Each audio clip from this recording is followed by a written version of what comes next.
Pronto? Pronto, Tarão?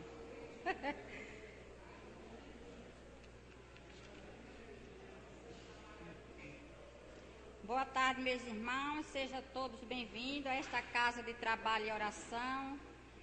Aqueles que estão aqui pela primeira vez, que se sintam abraçados e que cada um de nós possamos vivenciar o Mestre Jesus.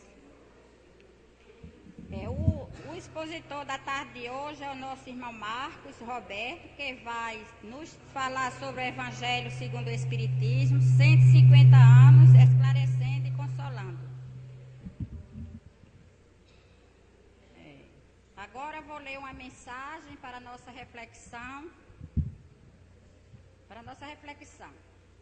Tarefas e nós.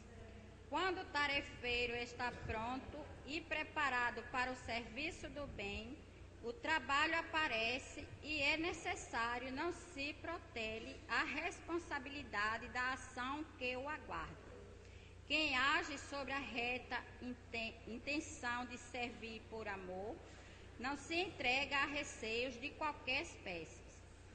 Há que começar entregando-se confiante nas mãos de Deus.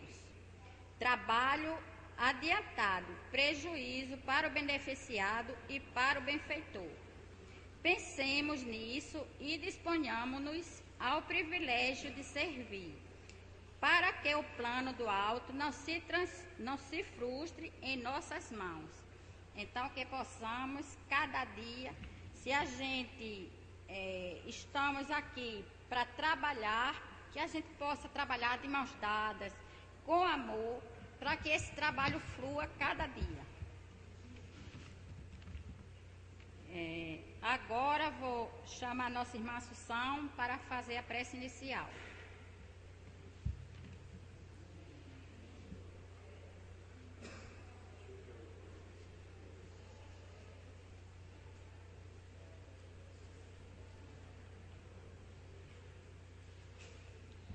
Vamos nos harmonizar nesse momento.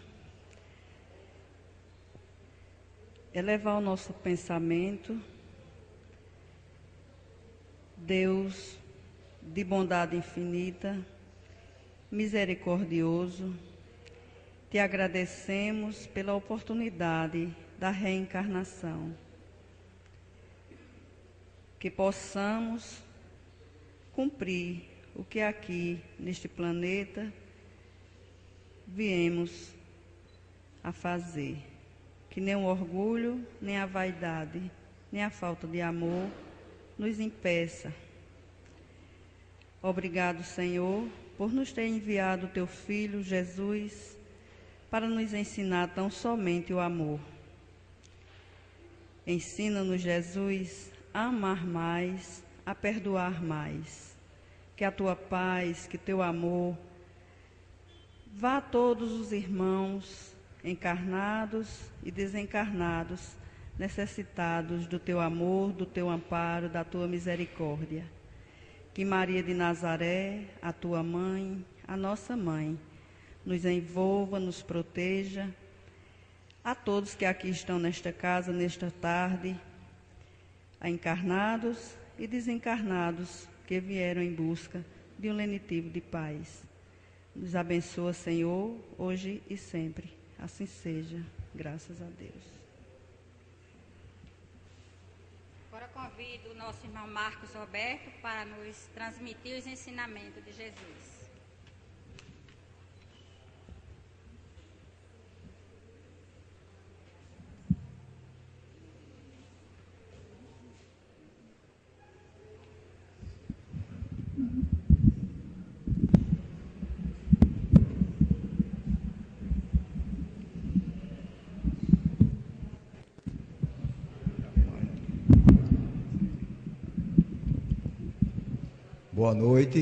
Boa noite, boa tarde. Estou empolgado que eu sei que a gente só vai sair daqui à noite. Então, eu queria dizer primeiro que é um prazer redobrado e uma honra estar aqui mais uma vez com vocês no domingo, agradecendo o convite de Assunção e a confiança de Socorro para a gente fazer o estudo da tarde de hoje. E agradecendo a presença de todos né, que vieram de suas casas para essa casa de caridade e bênçãos, que recebem todos de braços abertos, todas as quartas, aliás, todos os dias, que tem também os estudos e a parte mediúnica. Então, sintam-se todos abraçados e confortados para o estudo da tarde de hoje.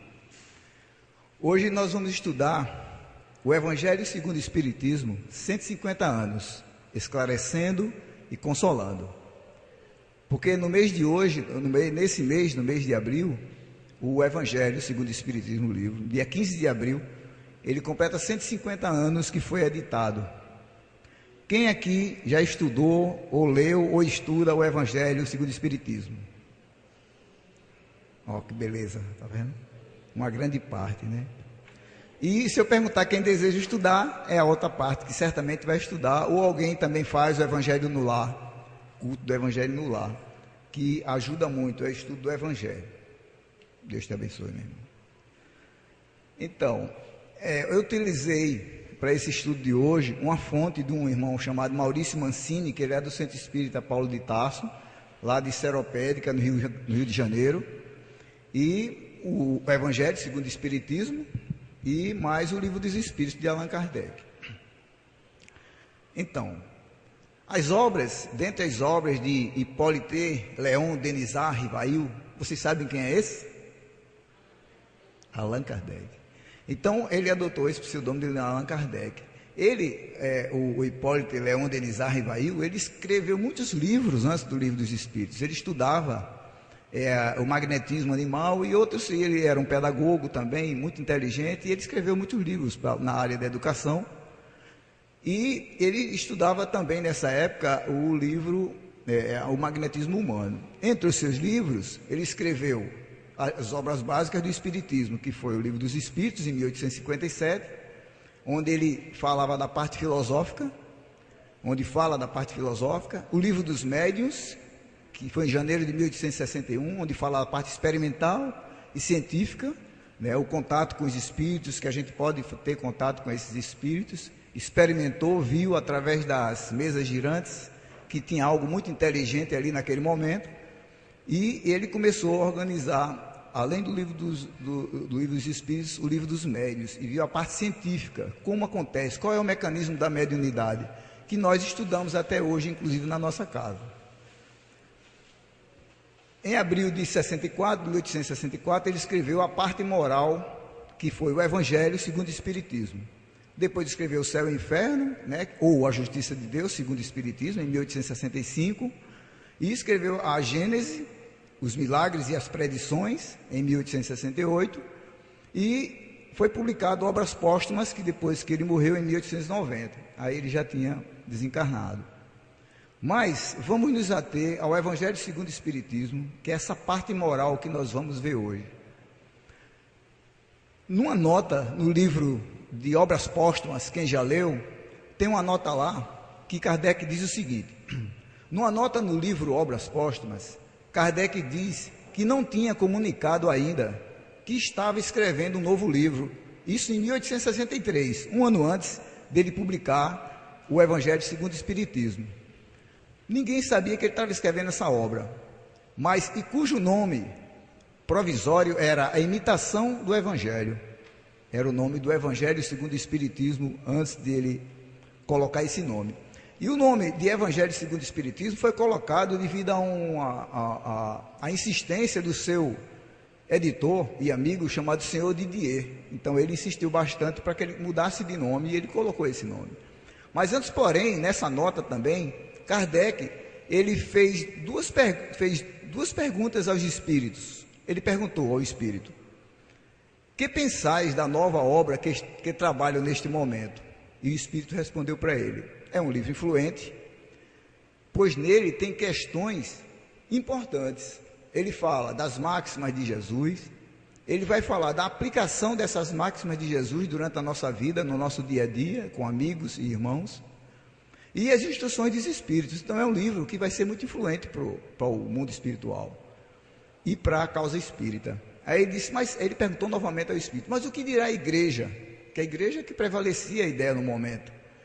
Ele disse: olha, a igreja, ela vai chamar de heresia, e fará perseguições, discriminações e excomunhões entre seus adeptos ou aqueles adeptos que aderirem ao livro ao Evangelho segundo o Espiritismo.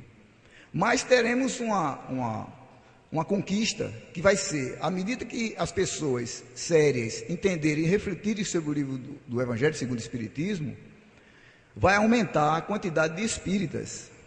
Então, dado a essa ideia, ele se sentiu extremamente reconfortado, Allan Kardec, e os espíritos confirmaram e renovaram a confiança nele, como ele levaria essa missão de escrever o livro O Evangelho segundo o Espiritismo e outras obras.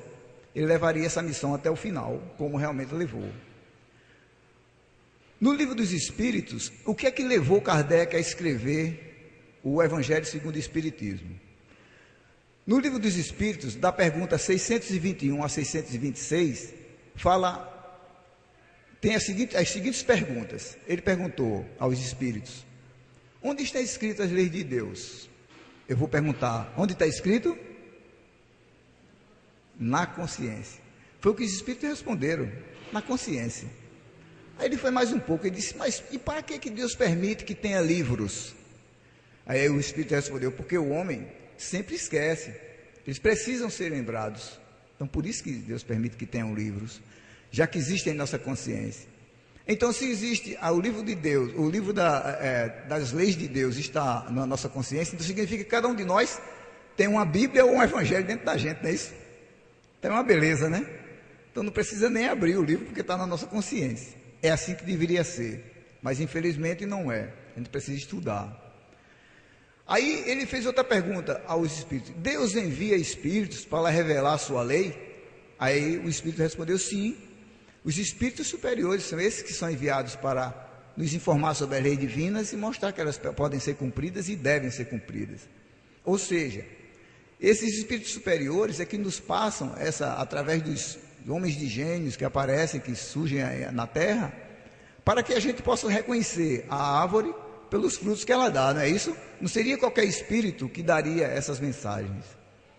E ele vai mais à frente, aí lá na pergunta 625, pergunta: qual o tipo mais perfeito que Deus enviou à Terra para servir de modelo e guia? Quem sabe? Jesus. Foi o que o Espírito respondeu: simplesmente Jesus. Ele disse, aí Kardec disse: mas onde é que eu posso encontrar alguma informação? Ele fez só para ver o que o Espírito respondia. Onde eu posso encontrar informações sobre Jesus? Aí ele disse: nos livros cristãos chamados evangelhos. Os evangelhos. Aí ele sabia que tinha que procurar lá. Então, diante dessas perguntas, ele disse: não, eu preciso escrever algo que fale sobre a moral na doutrina dos espíritos, porque ele imaginou: como é que você pode ser um bom médium se você não segue os preceitos de Jesus, os preceitos cristãos? Então ele se baseou no estudo de João, Lucas, Mateus e Marcos, que são os apóstolos, e que escreveram os evangelhos, né, sobre os que escreveram o evangelho sobre Jesus. Então, a partir desse momento, ele percebeu que o evangelho é uma consolidação e é uma aplicação da parte moral e ética dos ensinos de Jesus. Mostra também no evangelho que Jesus é o nosso redentor. Jesus não é o nosso salvador, como infelizmente algumas linhas religiosas dizem. Essa redenção, esse resgate é que nós fazemos através das nossas ações, através do cumprimento das leis de Deus e o cumprimento de seguir as propostas que Jesus nos deixou. Através de sua vida, da vida de Jesus, é que a gente vai ver, através de seus exemplos, seus sermões, que ele fez nos diversos locais, quer na planura, quer nas montanhas, na praia, embaixo das árvores. Ele fez esses pronunciamentos e eles foram retratados nos evangelhos. O Evangelho segundo o Espiritismo, ele tem alguns destaques. O primeiro destaque é o ensino moral que dele decorre, e seguramente é um terreno, que Kardec disse, que é um terreno onde todos os cultos religiosos podem se cercar ao lado dele, ao redor dele, e estudar tranquilamente, sem precisar o católico se tornar espírita ou o evangélico se tornar espírita. Se nós, cada um de nós, que ainda não lemos o Evangelho segundo o Espiritismo, e nos colocarmos na frente desse livro e começa a ler, só a introdução dele já permite que é uma obra extremamente livre e com terreno extremamente vasto para que a gente possa lê-lo sem precisar aderir a algum tipo de religião. O Espiritismo não exige isso, não pede isso, mas que a pessoa, à medida que lê, vai ver a justiça de Deus seguramente naquelas linhas. Outro destaque dele é que as relações sociais que nele se funda, que nele se baseia, ele desobedece a uma rigorosa justiça divina. Ele mostra que no nosso dia a dia nós praticamos o Evangelho ou deixamos de praticá-lo. Outra coisa que ele destaca é o roteiro que o Evangelho é e que nos conduz à felicidade vindoura, esclarecendo e consolando cada um de nós à medida que a gente estuda, lê ou cultua ele em nosso lar.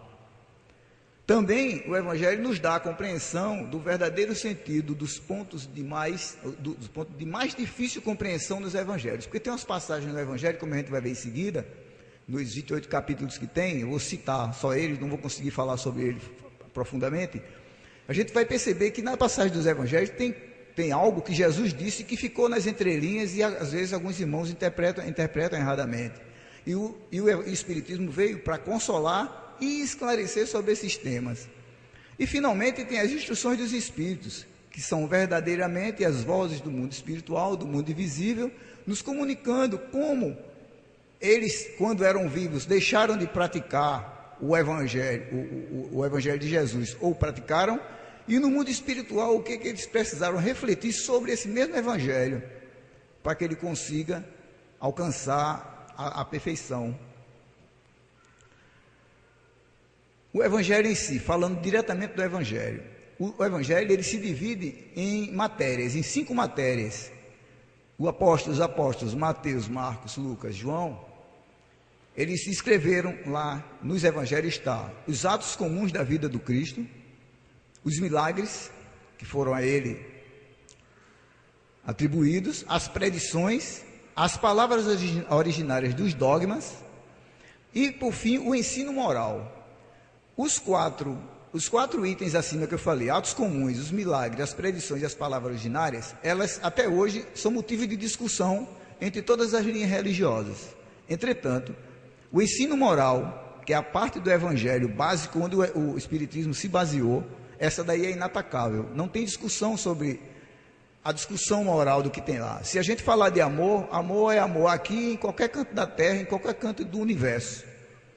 Paciência é aqui em qualquer canto do universo. E que nós precisamos amar o nosso próximo, assim, amar Deus e ao próximo como, acima de todas as coisas, e ser paciente com todos. Então, a parte moral entre elas não tem discussão, ela é inatacável. Definindo o ESE, o que é o Evangelho segundo o Espiritismo?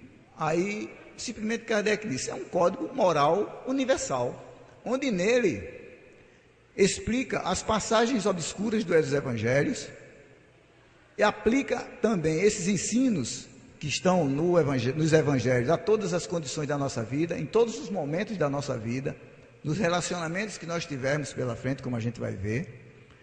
E também no Evangelho, segundo o Espiritismo, tem a chave para a compreensão dos Evangelhos. Por quê?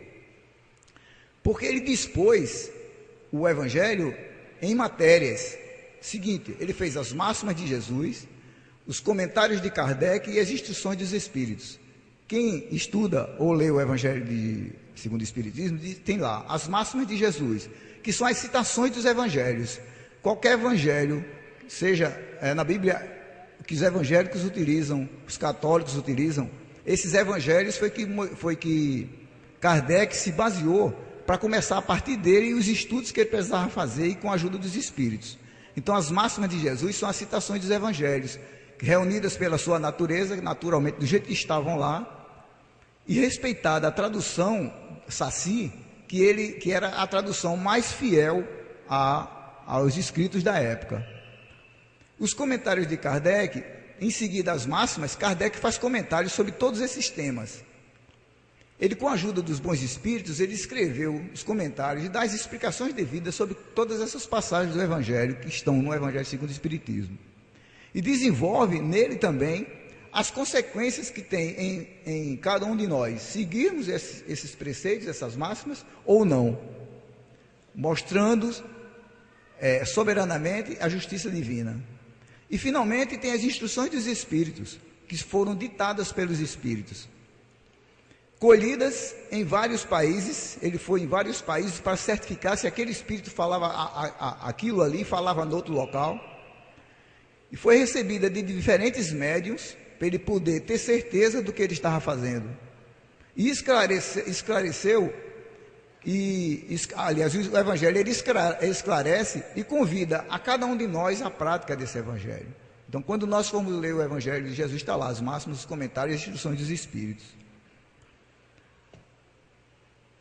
Falando especificamente do Evangelho, ele começa com uma introdução, onde tem lá, objetivos dessa obra. O objetivo do Evangelho, Kardec escreveu com a ajuda dos Espíritos, dizendo que é o seguinte: mostrar os artigos que pudessem constituir um código moral universal, sem distinção de culto.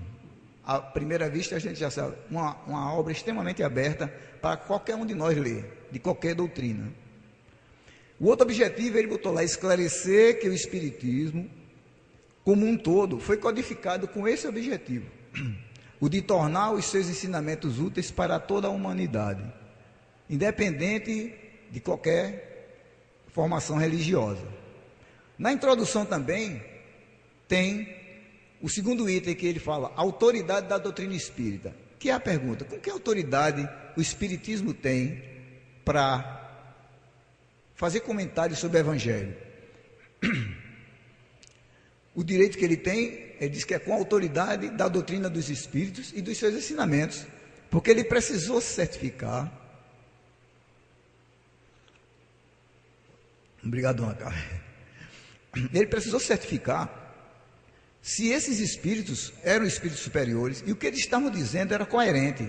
Por isso que ele foi em várias partes do planeta, em alguns países, e foi fazendo aquele mesmo tipo de pergunta a espíritos diferentes, para ver se existia a mesma coerência nas respostas. Outro ponto da introdução é o controle universal do ensinamento dos espíritos. Ele queria ter certeza se existia concordância nas respostas dos espíritos, e isso ele fez. Por isso que ele tem essa parte lá no livro dos Espíritos, na introdução, chamada de controle universal. Outra coisa, outro item que tem lá, na introdução, chamado notícias históricas. Ele diz o seguinte: sem a compreensão histórica do povo hebreu, de como eles viviam, qual era a cultura deles, o que é que eles pensavam, como eles falavam, o que é que eles exerciam, os fariseus, os saduceus, os escribas, por exemplo, os samaritanos, os publicanos, ele disse: se não souber da realidade desse povo da época, a gente não tinha como compreender o que diziam os evangelhos e o que Jesus quis dizer na época, com as parábolas dele, com os ensinamentos que ele nos deixou. E na introdução também, ele tem um tema lá chamado Sócrates, Platão, precursores da ideia cristã e do espiritismo. A gente podia perguntar: mas o que é que Platão e Sócrates têm a ver com Jesus? Kardec foi muito inteligente de colocar. Ele quis dizer o seguinte: que esses filósofos, lá na época dele, por exemplo, Sócrates viveu de 470 a 399 a.C., ele já falava de coisas que os espíritos já falavam, nos fala hoje, e falava para Kardec naquela época. Respondia para Kardec naquela época. Tanto é que Sócrates, uma das frases dele era o seguinte: o homem é uma alma encarnada. Antes da sua encarnação, ela existia unida aos tipos primordiais. Veja que Sócrates já falava sobre reencarnação naquela época. Aí o capítulo 1 do Evangelho segundo o Espiritismo fala sobre não vim destruir a lei. Quem já ouviu falar nesse tema nos Evangelhos? Não é? Não vim destruir a lei. Nesse item, ele diz o seguinte: ele fala sobre as 3 revelações, que foi Moisés, Jesus e o Espiritismo, e mostrando que Jesus diz, e o Espiritismo confirma, que não há negação nas leis divinas. Vieram os Espíritos, Jesus e os Espíritos, nos confirmar de que tudo aquilo era possível, tudo aquilo existia na realidade. Precisava de uma doutrina, que é o Espiritismo, como a terceira revelação, nos esclarecer, para que a gente pudesse compreender, quer dizer, vivenciar o Evangelho de Jesus. Lá ele fala também na aliança da ciência e da religião, no capítulo 1. Ele escreveu a seguinte frase: não há fé inabalável senão aquela que pode encarar a razão face a face em todas as épocas da humanidade. Significa que ele diz, a ciência e a religião podem sim caminhar junto, e por que não? E a gente vê hoje, a neurociência hoje, dizendo coisas que Jesus disse há 2014 anos atrás. Conhecereis a verdade e a verdade vos libertará, Jesus disse. E a neurociência está mostrando, através dos estudos, estudando o cérebro em ação, mostrando claramente que se a gente conhece a verdade do que nos faz sofrer, a gente consegue sair de qualquer problema que nós tenhamos. Mas você poderia perguntar, mas estou sofrendo de uma doença terminal. Mesmo assim, porque o Espírito não é eterno. Então, se você tem paciência e resignação, você consegue sair daquela doença que é vivo no mundo físico ou para o mundo espiritual. Então, a neurociência nos diz isso, confirma isso, que era verdade o que Jesus tinha dito, entre outras coisas. Ele fala também no primeiro capítulo sobre a Era Nova, que é o Espiritismo, mostrando que o Espiritismo, confirmando que é de ordem divina, e porque toma como base as leis divinas. No capítulo 2 do Evangelho, ele fala sobre, meu reino não é deste mundo. Todo mundo, acho que muita gente aqui conhece essa passagem do Evangelho. Aí Kardec explica, faz os comentários, e os Espíritos nos trazem instruções, mostrando que a vida futura é o mundo espiritual, que a nossa vida, a nossa existência não se resume do túmulo, do berço ao túmulo. O Espírito é eterno. Então ele fala na vida espiritual, que é a vida futura. Fala na realeza de Jesus, mostrando qual é a realeza de Jesus. Jesus era rei, mas a realeza de Jesus era moral, porque a realeza de Jesus não era desse mundo, era do mundo espiritual. Ele era o espírito mais perfeito que veio à terra. Então a realeza dele era moral. Por isso que teve algumas pessoas, tem umas passagens no Evangelho, que alguém tentou imitar, fazer curar alguém, e disse, a gente não conseguiu curar essas pessoas, né? Tem uma passagem no Evangelho que diz isso. Aí ele diz assim, sim, você não curou porque você não tem a capacidade, a qualidade moral de Jesus. Simplesmente não adianta você só falar as mesmas palavras. Então isso é até um lembrete aos nossos médiuns, né? Nós que temos médiuns nessa casa, é por isso que precisa ser com muita sobriedade, muita serenidade a sua missão de ser médium, porque a mediunidade ela é santa, mas o médium não é santo. Ele tem que reconhecer isso. Outro tema que ele fala no segundo capítulo é o ponto de vista. Sobre qual ponto de vista a gente examina os pontos do Evangelho? Aí a gente só examina no ponto de vista da terra, porque a gente está na terra. Então ele explica lá claramente que nós sofremos até quando acontece algo conosco, porque a gente só reclama, porque no momento a gente só está sentindo e só fala porque a gente só está sentindo os efeitos. A gente esquece o que causou aquilo na vida da gente. Então ele fala esse ponto de vista que a gente vê, e ele explica detalhadamente nesse segundo capítulo. No capítulo 3, ele fala sobre, há muitas moradas na casa do meu pai. Ele fala nos diferentes estados da alma, fala nas diferentes categorias dos mundos, fala no grau de adiantamento dos habitantes, que faz com que o mundo seja adiantado, inferiorizado ou superior. Por exemplo, nós estamos no mundo de expiação e provas. Portanto, nós somos ainda inferiorizados pelos nossos apegos à matéria. A gente é pobre de sentimentos, nós somos pobres de sentimentos edificantes, sentimentos nobres. A gente procura, justo por isso que é necessário o estudo dos evangelhos, para que a gente consiga nos enriquecer, já que as leis divinas estão na nossa consciência, mas a gente não se lembra. Então a gente vai estudar o livro o Evangelho segundo o Espiritismo, que especificamente que a gente está falando hoje, para que a gente consiga se relembrar disso. Aí, quando a gente se adiantar, esse mundo será um mundo de regeneração, que é na escala que os Espíritos nos informaram, né? Depois do mundo de expiação e prova, vem um mundo de regeneração. A escala dos mundos também, no capítulo 3, ele fala se os mundos são inferiores, superiores, mundos ditosos, mundos de expiação e provas, mundos regeneradores, e fala em novas escolas. No capítulo 4, ele fala assim, ninguém poderá ver o reino de Deus se não nascer de novo. Ele fala numa conversa que teve com Nicodemos, e explica, assim, bem interessante, bem detalhado, quando a gente estuda aqui no nosso grupo da sexta-feira, a gente chega a vibra falando naquilo ali, como é atual o Evangelho de Jesus, como a gente pode simplesmente através da nossa vontade seguir e acreditar no que ele fala na reencarnação. Nesse capítulo 4 ele fala na reencarnação, fala na ressurreição, mostrando que a ressurreição é do corpo, a ressurreição do corpo não existe, que existe a ressurreição do espírito, que é a reencarnação que a gente fala, porque reencarna no outro corpo, não reencarna no mesmo corpo, nem a gente retorna da morte física. Até porque se retornar da morte física seria derrogar uma lei divina.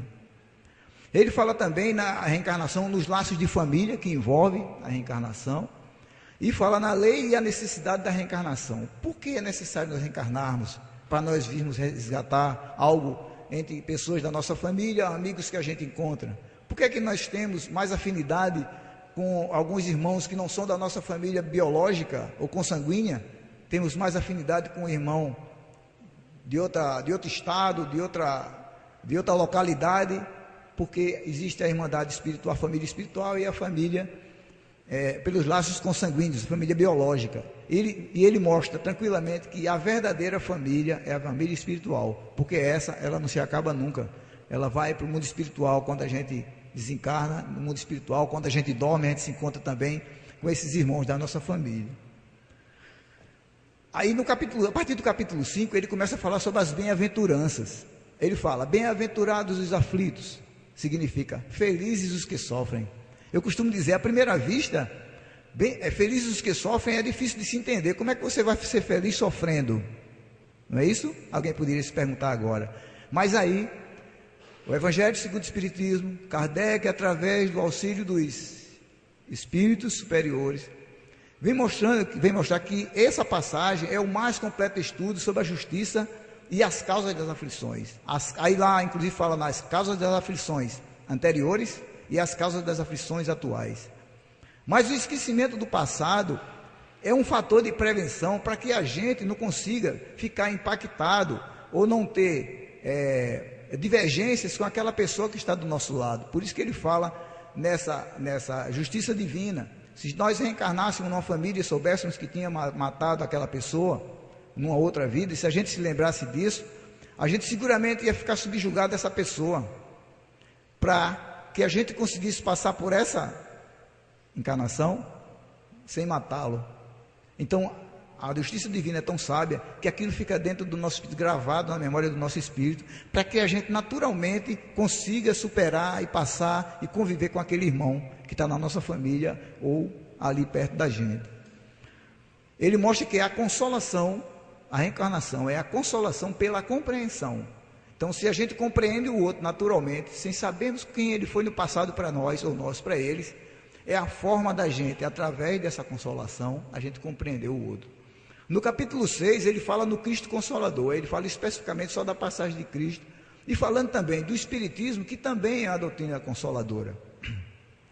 Fala do jugo, das leis divinas, mostrando que o jugo, que é o domínio, é leve, o domínio de Deus sobre nós é leve, cabe a nós seguirmos as suas leis.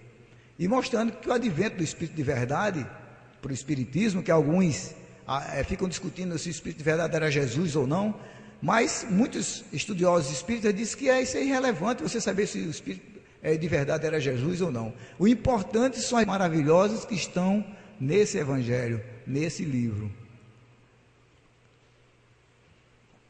No capítulo 7, são 28 capítulos, tá certo? Mas vai dar tempo para a gente falar sobre todos.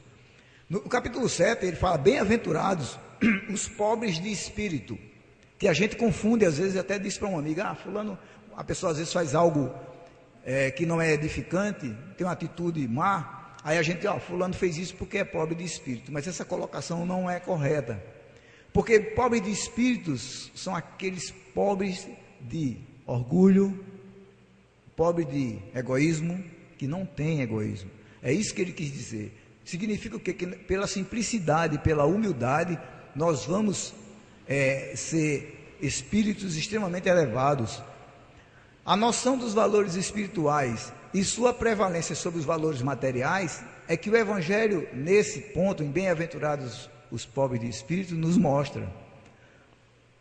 Mostrando que o exercício da superação do orgulho e da vaidade vai fazer com que nós sejamos pobres de espírito. Pobre, repetindo, pobre de orgulho, pobre de vaidade, pobre de impaciência, entendeu? Então essa passagem, então Kardec explica detalhadamente, e a gente quando estuda aqui, a gente chega a vibra sobre esses temas. O capítulo 8, ele fala sobre bem-aventurados os que têm puro o coração, mostrando que o Evangelho de Jesus, ele é um convite à paz, constantemente à paz, ao amor, mas principalmente à paz.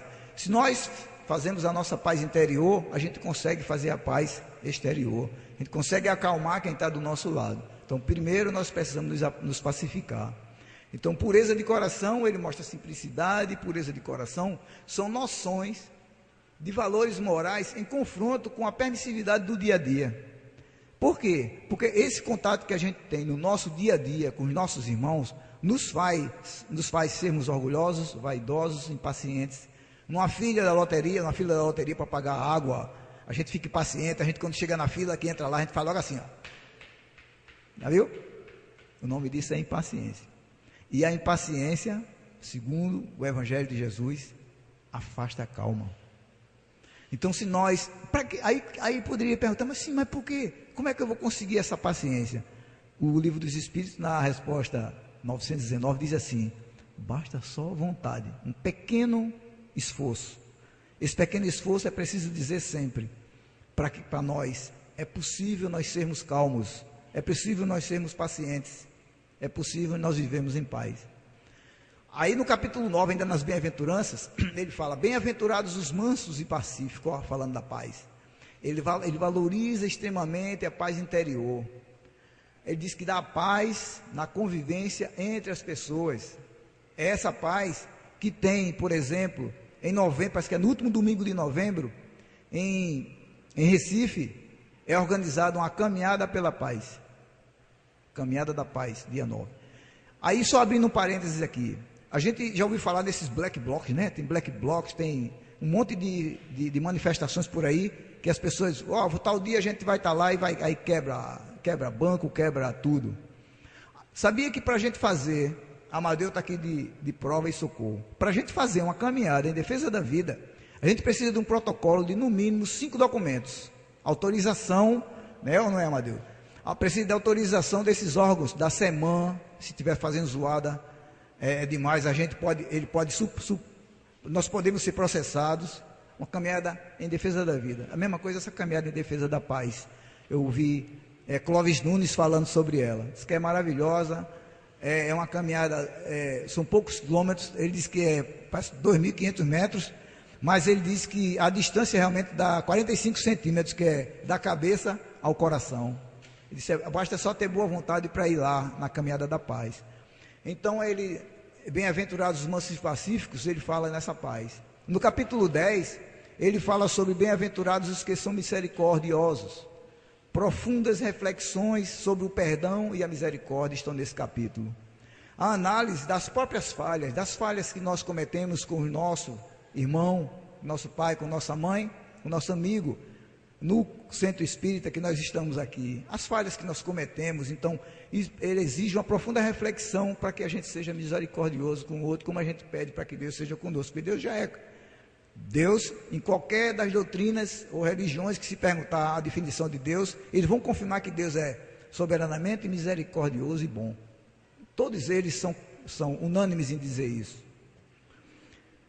Ele fala, tem outras bem-aventuranças, né? Bem-aventurados os pacificadores, porque eles serão chamados filhos de Deus. Tem outras bem-aventuranças que não estão no detalhado, mas estão entre as bem-aventuranças quando ele fala de um modo maior, de um modo mais detalhado. No capítulo 11, ele fala lá, amar o próximo como a si mesmo. Ele mostra a apresentação da lei de amor como um instrumento de pacificação interior. Ainda agora eu falei em paz, está vendo? Tem estudiosos que dizem que o Evangelho de Jesus, 75% ele é o sermão da montanha, as bem-aventuranças. E veja que constantemente ele sempre está falando na pacificação interior, na paz, porque se a gente se pacifica, a gente consegue ter uma convivência melhor com todos aqueles que nos rodeiam, ou aqueles que aparecerem à nossa frente por algum motivo. e mostrando o aperfeiçoamento das nossas relações interpessoais são necessárias para que a gente tenha essa paz interior e que a gente consiga amar o próximo como a nós mesmos. No capítulo 12 ele fala: amai os vossos inimigos. É fácil? É difícil. E mas Jesus, através do seu evangelho, no evangelho segundo o Espiritismo, nos mostra, os Espíritos nos ajudam a mostrar, a entender que a aplicação dessa lei de amor como instrumento de perdão, da tolerância, da aceitação, que é principal, mas o primeiro passo para a gente aceitar é a gente tolerar, mostra que a gente consegue ir para a pacificação exterior. A gente falou antes de pacificação interior, como Kardec organizou essas bem-aventuranças, mostrando que você primeiro tem que se pacificar, ter a sua paz interior para você conseguir fazer a sua paz exterior, a paz com o próximo, com o seu inimigo, adversário, que seja.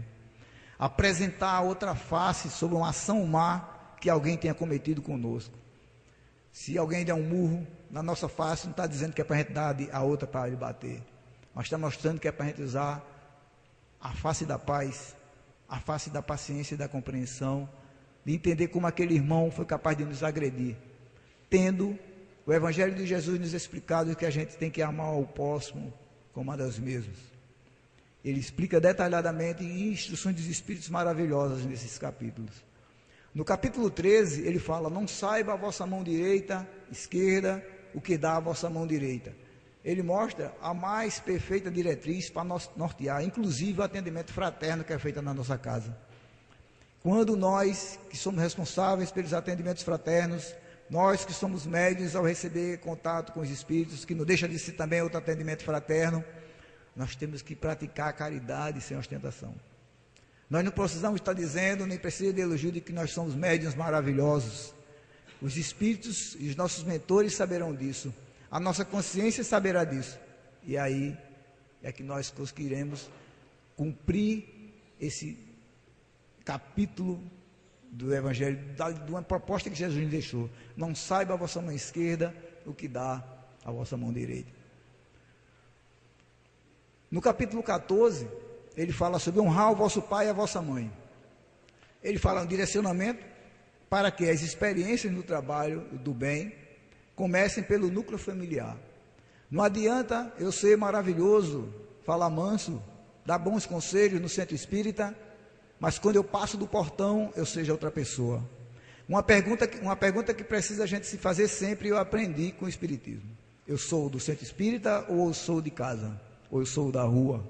Que às vezes na rua a gente estende até tapete vermelho para os nossos irmãos, abre porta para as pessoas entrarem, pede licença, mas em casas às vezes nós não somos de atitudes edificantes.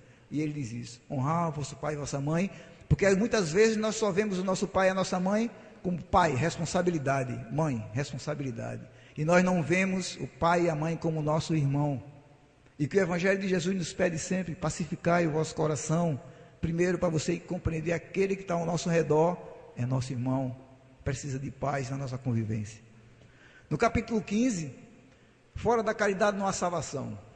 Chico Xavier disse: se tivesse fora do Espiritismo não há salvação, eu não seria espírita. Não preciso dizer mais nada, não precisa nem falar sobre isso, mas é a apresentação do lema máximo do Espiritismo. Lá no Evangelho ele explica detalhadamente a caracterização do que realmente se busca na prática da caridade. A caridade material, fala na caridade, nessa caridade material e na caridade espiritual. Aquela caridade que muitos irmãos às vezes estão nas ruas ali, colocados ao relento, e que às vezes a gente acha que R$1, R$2 vai satisfazer, e às vezes ele só quer um sorriso, um abraço, uma atenção, um bom dia para um irmão que vive limpando as ruas, e às vezes a gente passa, a pessoa é invisível para a gente. Isso é caridade. É a caridade mais difícil, é a caridade espiritual. A caridade material ela é fácil. Desde que nós tenhamos R$2, a gente pode dar R$1 a uma pessoa. Se vai ser útil, vai, mas não é tudo. No capítulo 16, ele fala: não se pode servir a Deus e a mamon. Ele mostra a confrontação entre os valores espirituais e os valores materiais, mostrando que a gente não pode servir a Deus e ao dinheiro ao mesmo tempo. Isso não significa que o dinheiro não seja importante. Sim, o dinheiro é importante para todos nós, que nós vivemos num mundo de expiação e provas, num mundo onde a matéria prevalece, mas através do estudo do Evangelho de Jesus, nós podemos superar esse apego à matéria. Ele mostra claramente que a gente pode se desapegar desses bens materiais, que vai nos favorecer até quando a gente sair dessa concepção do berço ao túmulo e acabou, do berço ao túmulo e o Espírito é eterno. Então nós vamos ficar apegados a esse dinheiro, a esse bem que nós tivermos aqui, ao nosso carro, à nossa casa, e até aos nossos entes queridos mesmo. Então mostra que se a gente for com essa bagagem de compreender que não se pode servir a Deus o dinheiro, que o desapego às coisas materiais são fundamentais, nós quando desencarnarmos, vamos bem, vamos com uma bagagem menos pesada. No capítulo 17, ele fala da caracterização do processo, fala, sede perfeitos, ele pede para a gente ser perfeito. E diz assim, a caracterização do processo de aperfeiçoamento íntimo. A gente fala, nós espíritas falamos muito em reforma íntima, né? Pronto, é a reforma íntima que ele está falando aqui. Mas claro que nós não vamos ser perfeitos como Deus foi, perfeito só Deus, mas poderemos nos basearmos no nosso modelo e guia, que é Jesus, que a gente fala tanto. Todo mundo fala que Jesus é nosso modelo e guia, nós falamos, mas nós não seguimos esse modelo e guia. A gente precisa buscar isso. Eu sei que nós nos esforçamos, mas ainda não fazemos aquele pequeno esforço que a resposta do Livro dos Espíritos 919 nos fala. Nos falta vontade. Ele também, de Sede Perfeitos, ele fala que a gente deve se comparar ao semeador, da parábola do semeador. A gente vai, a semeadura é livre, mas a colheita é obrigatória. É o que ele explica detalhadamente nesse capítulo. No capítulo 18, ele fala muitos os chamados, poucos os escolhidos. Ele faz uma reflexão profunda sobre a religiosidade real e a aparente. Porque Jesus não veio pregar religião nenhuma. A religião que ele veio pregar foi o amor. Então, quando a gente tem religiosidade, e muitos conheço amigos que são de uma religiosidade incrível e não tem religião formal, digamos assim. Ele não é espírita, ele não é muçulmano, ele não é evangélico, ele não é católico, ele não se diz. Mas é de uma religiosidade maravilhosa, é de uma caridade assim extrema. Que diz, rapaz, você daria um ótimo espírita. Ele disse, não precisa ser espírita não. Então vai ser católico, isso não preciso, mas é de uma religiosidade incrível. Caridoso, caridade material, às vezes atenção também, ouvido para se escutar. No capítulo 18, estamos nele ainda, a necessidade de qualificação e esforço do trabalhador do bem para estar apto ao trabalho, em qualquer situação. Esse trabalho que ele fala é o trabalho na casa espírita, mas fora também. A hora que a gente é caridoso com alguém, a gente vai perceber que poucos são chamados e muitos são chamados e poucos são escolhidos. No capítulo 19, ele fala sobre a fé que transporta montanhas, que ele mostra lá na caracterização da fé como instrumento real de transformação. Ele fala não na fé fala na fé ativa e não na fé contemplativa. Ele fala na fé raciocinada e não na fé cega. Em nós acreditarmos naquilo só porque o pastor falou, que o padre falou, ou que o palestrante espírita falou. Mas ele pede que nós raciocinemos em torno daquilo que nos é falado. Porque no momento que a gente raciocina, isso que está dizendo não é só o espiritismo nem religião nenhuma, é a neurociência dizendo. No momento que a gente raciocina, tem algo no nosso cérebro chamado sequestro da amígdala. Então essa amígdala que nos faz não contar de 1 até 10. Então, contemos de 1 até 10, sejamos pacíficos, nos pacifiquemos interiormente, para que a gente consiga ir em busca dessa fé ativa e não da fé contemplativa.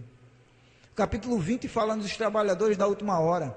Ele mostra uma diretriz do trabalho transformador como fonte de felicidade e paz. Trabalho transformador, quer seja no centro espírita, na igreja, no templo evangélico, numa mesquita muçulmana, na rua, embaixo da ponte, servindo sopa, que vamos servir se Deus quiser, servindo munguzá, de coração, sinceramente, como diz o evangelho. Isso faz com que a gente consiga ser um trabalhador extremamente dedicado e transformador. Capítulo 21. Haverá falsos cristos e falsos profetas. Porque ele fala nesse tema, dizendo que existem vários líderes religiosos que estão falando para dividir, nunca para somar.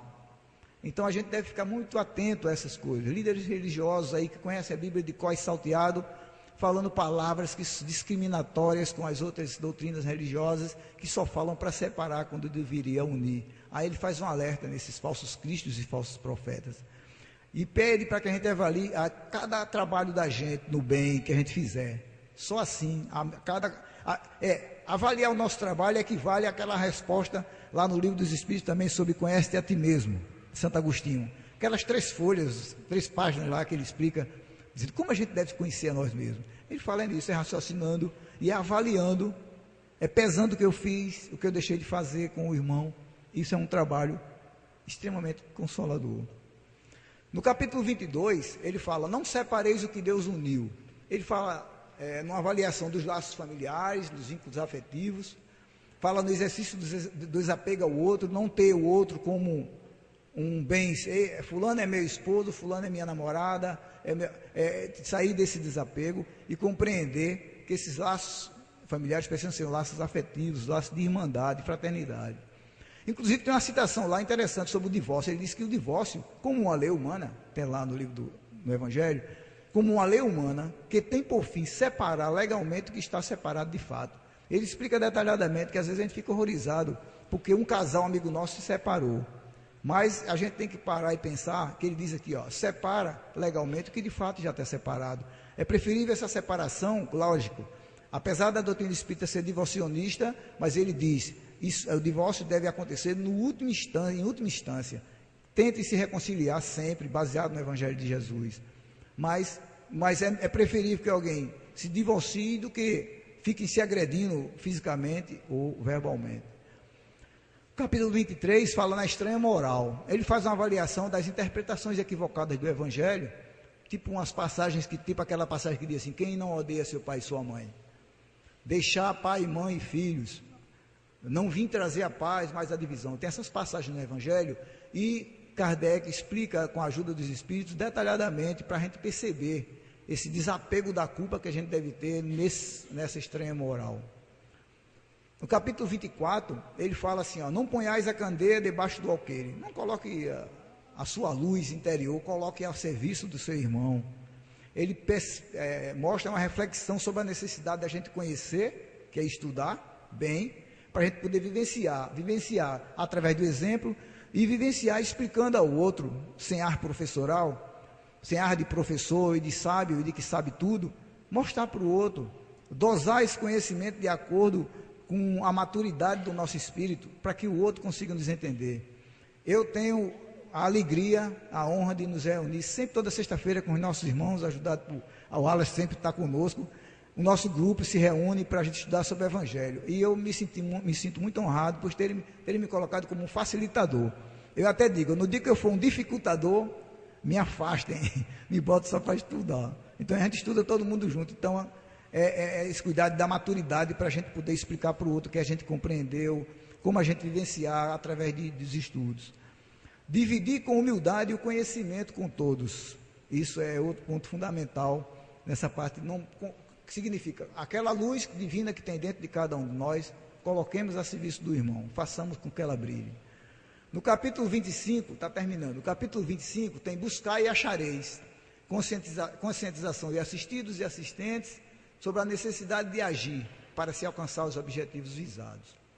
No capítulo 26, dai de graça o que de graça recebestes, significa que é a diretriz do trabalho desinteressado. Aí sempre eu falo, vamos falar especificamente aqui da nossa mediunidade, dos trabalhos que a casa tem de caridade e que provavelmente fará.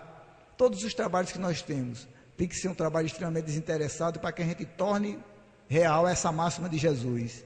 Essa sentença, dai de graça o que de graça recebestes, especificamente a mediunidade, no atendimento fraterno, na sala mediúnica, atendendo os nossos irmãos que necessitam. No capítulo 27, que é o penúltimo, tem lá, pedi e obtereis. Ele faz uma reflexão também, um repensar sobre o amparo divino e os valores que realmente devem ser buscados para se obter a felicidade. O que é que eu estou pedindo a Deus? Eu mereço isso que eu estou pedindo? Aí quando eu não consigo tudo que eu peço, fico blasfemando. Às vezes a gente pede para ganhar 1 milhão na loteria, a gente ganha 10 reais, e os 10 reais é o que a gente merecia. E o que é o que a gente precisa no momento. Deus só dá o que nós necessitamos no momento. Então, pedi e obtereis. Não significa que nós vamos pedir 1 milhão e receber 1 milhão, ou pedir 1000 graças e atender todas as graças. Mas se pedirmos 1000 graças e nós mereçamos, que que nós recebamos e nós já tenhamos. Entretanto, a gente tem que fazer um esforço para ver se a gente merece. E o capítulo 28, ele tem uma coletânea de preces espíritas lá no Livro dos Espíritos. Kardec, no momento, eu acho que imaginou assim, bom, alguns espíritas podem não saber fazer uma prece, então ele coloca preces lá, preces gerais, tem o Pai Nosso, uma análise do Pai Nosso, tem prece para reuniões espíritas, preces pelos médiuns, preces para si mesmo, preces pelos outros, preces por aqueles que não estão mais na terra, pelos doentes, preces pelos doentes e pelos obsidiados, tem preces para todas as situações. Falta 5 minutos, aí eu trouxe aqui uma poesia de Maria Dolores, psicografada por Francisco Cândido Xavier, que diz assim, no momento que a gente está falando sobre o Evangelho, a gente pensa assim, mas Jesus cumpria tudo isso maravilhosamente, porque ele era perfeito. Aí vem o Espírito de Maria Dolores, através da psicografia de Chico Xavier, e diz o seguinte: nunca esmoreças. Alma fraterna, recorda, os momentos infelizes parecem noites de crises, em que o céu lembra um vulcão. Ribombam trovões no espaço, coriscos falam da morte, passa irado o vento forte, tombando troncos do chão. Os animais pequeninos gritam pedindo socorro, descendo de morro em morro, cai enxurrada a correr. Mas, finda a borrasca enorme, no escuro da madrugada, em riscas de luz dourada, vem o novo amanhecer. Assim é também na vida. Se atravessas grandes provas, na estrada em que te renovas, guarda a fé ativa e sã. Sofre, mas serve e caminha. Vence a sombra que te invade. Se a hora é de tempestade, há um novo dia amanhã. A máxima dessa poesia, meus irmãos, é que há um novo dia amanhã. E a grande máxima do Espiritismo é que fora da caridade não há salvação. Que nós guardemos dentro de nós essa lição e que Deus transforme em bênçãos toda a atenção que vocês dedicaram ao estudo da tarde de hoje. Muito obrigado. Agradecemos ao nosso irmão Marcos por esses esclarecimentos tão maravilhosos para nossas vidas, que possamos cada dia refletir e que Jesus possa nos ajudar a pôr em prática alguns desses ensinamentos. Agora tem alguns avisos. Tem o seminário com Frederico Menezes, dia 17 de maio, é um sábado pela manhã, à noite. E dia 18, no domingo pela manhã, 17 e 18 de maio. Também tem a nossa festa junina, o São João, daqui do Consolador, que todos conhecem, e que vai ser dia 14 de junho. E já os ingressos já estão na livraria à venda, quem se interessar, fique à vontade. E agora, que todos fiquem em seus devidos lugares, em reflexão para o trabalho do passe. E vou chamar seu Marcos para cantar o Alice? Para cantar uma música e em seguida a prece cantada. Meninas, muita paz, que Jesus nos abençoe.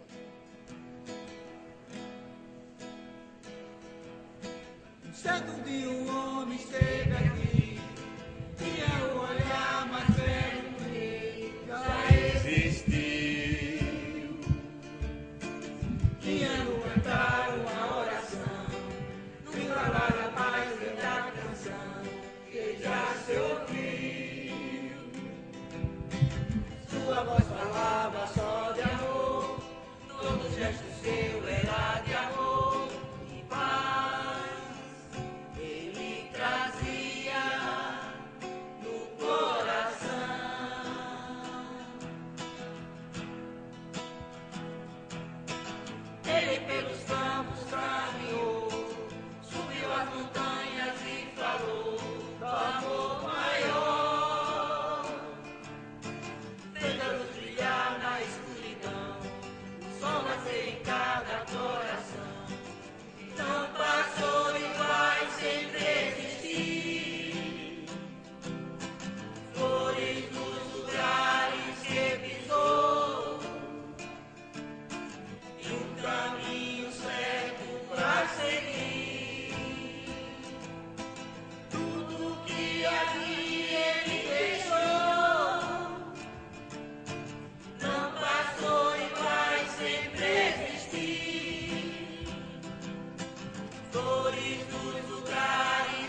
que ele um dia vai voltar e nos mesmos campos procurar o que plantou e colher o que de bom nasceu, chorar pela semente que morreu sem florescer.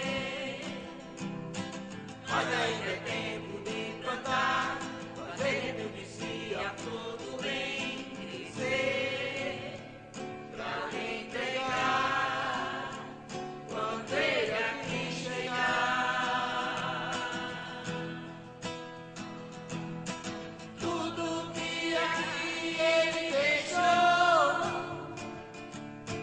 não passou em paz, sempre existir. Flores dos lugares que pisou e o caminho certo a seguir. Tudo que aqui ele deixou não passou em paz, sempre existir. Flores dos lugares que pisou e o caminho certo a seguir. Ah,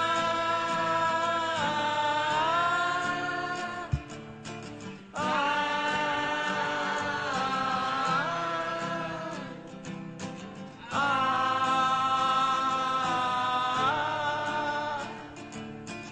ah, duas vezes.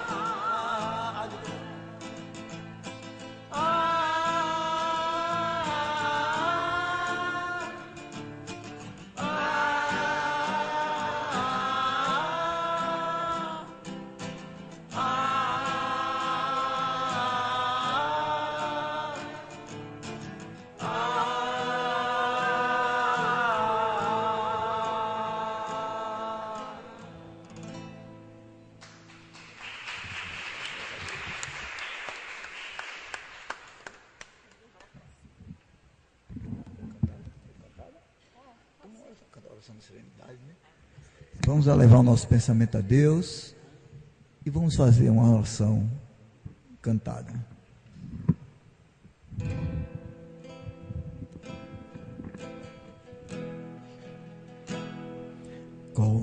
Concedei-nos, Senhor, a serenidade necessária para aceitarmos as coisas que não podemos modificar.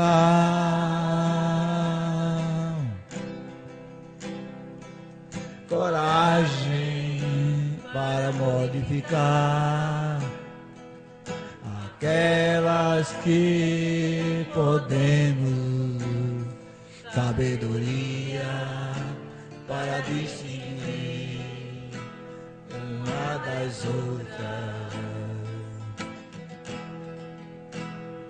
Concedei-nos, Senhor, a serenidade necessária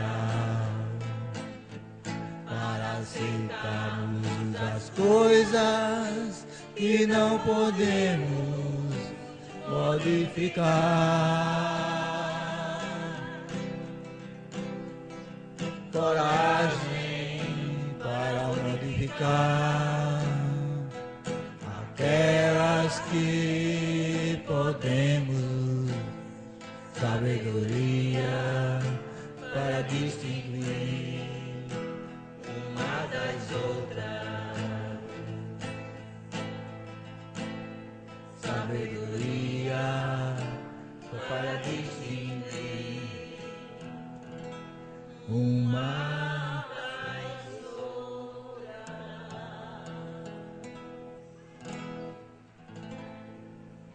Graças a Deus, graças a Jesus.